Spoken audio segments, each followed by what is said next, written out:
ini kan sebenarnya saya memahami ya perasaan Mbak Iris ini kan bukan suatu keputusan yang mudah ya untuk mengajukan gugatan perceraian ini. Karena memang ini melalui keputusan yang panjang dan pemikiran yang mendalam karena terlihat dari beberapa kali kami juga sudah perbaharuan surat kuasa sampai 2 kali ya. Ini kan menunjukkan bahwa beliau juga dalam kondisi memang keputusan ini berat gitu untuk mengajukan gugatan perceraian.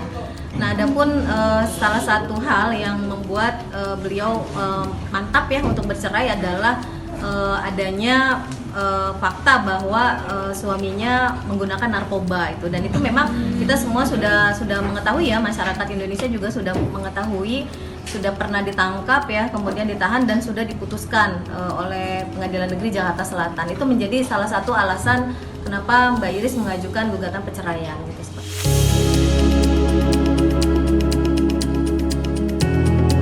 Tanggapan Iris? Kalau Mbak Iris sendiri sih menyerahkan ini pada proses hukum aja ya, karena memang ini kan sudah ditangkap ya, sudah ditahan dan sudah ditetapkan sebagai tersangka. Mbak Iris menyerahkan saja kepada proses hukum gitu. Jadi menjadi makin mantap nggak sih untuk Mbak Iris tuh bercerai dan pengen cepet-cepet untuk cerai juga, Prof? Kalau mantap karena dari awal sendiri memang dengan alasan pernah ada penggunaan narkoba ya, memang itu sudah menjadi keputusan ya bagi Mbak Iris ya, keputusan yang panjang yang dipikirkan secara mendalam dan akhirnya memang memutuskan untuk bercerai, salah satunya karena alasan itu. Bu, setelah Amar tertangkap ini yang ketiga kalinya, menjadi penghalang nggak sih untuk proses perceraian ini sendiri? Ya, kalau di proses persidangan sendiri itu tidak ya, karena memang tergugat memang sudah menandatangani surat kuasa itu jauh ya sebelum ditangkap ya, dan itu sudah ada jadwal sidang juga. Jadi kan karena sudah ada kuasa hukum, jadi cukup kuasa hukumnya saja yang mewakili, karena memang tidak ada perintah lagi para pihak prinsipal untuk hadir ke persidangan gitu. Bu, jadi cukup diwakilkan oleh kuasa hukumnya. Bu, ini kan udah 3 kali Amar kena narkoba. Iris ada kepikiran buat mungkin nggak ngebolehin Amar buat ketemu anaknya karena masalah ini terulang lagi? Nah, kalau sampai terakhir ya, jadi Mbak Iris membuka ruang seluas-luasnya ya untuk suaminya sebagai ayah dari anak-anaknya untuk bertemu gitu, berkomunikasi, tidak ada batasan sama sekali.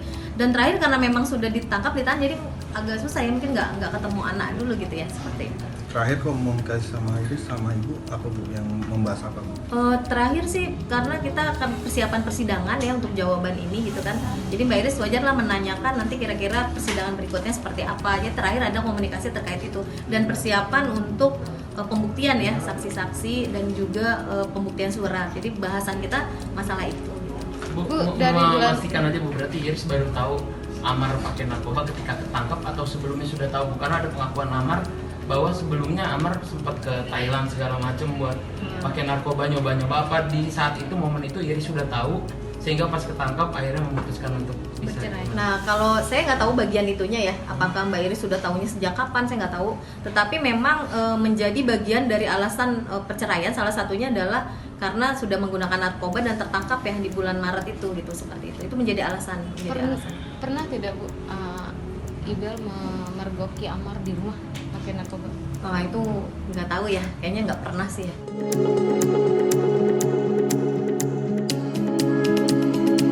Nanti ya tergantung dari jawaban ya, dari jawabannya pihak tergugat. Kalau misalnya nanti ada bantahan dalil-dalil, kami bisa saja sih nanti di dalam replik kami memasukkan ya adanya fakta baru tertangkapnya tergugat ya untuk kasus yang sama dengan alasan perceraian yang sudah kami ajukan gitu.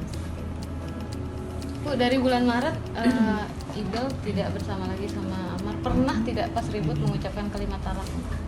Kalau itu sih saya nggak tahu ya, karena memang ributnya kan saya nggak tahu ya, karena itu mereka ya yang menjalani ya. Jadi memang saya tidak mengetahui secara pasti ya apakah ada talak atau tidak gitu ya, seperti itu. Tapi sampai sejak perceraian ini bergulir memang tidak ada sih pengucapan talak dari bergulirnya ini ya. Gitu.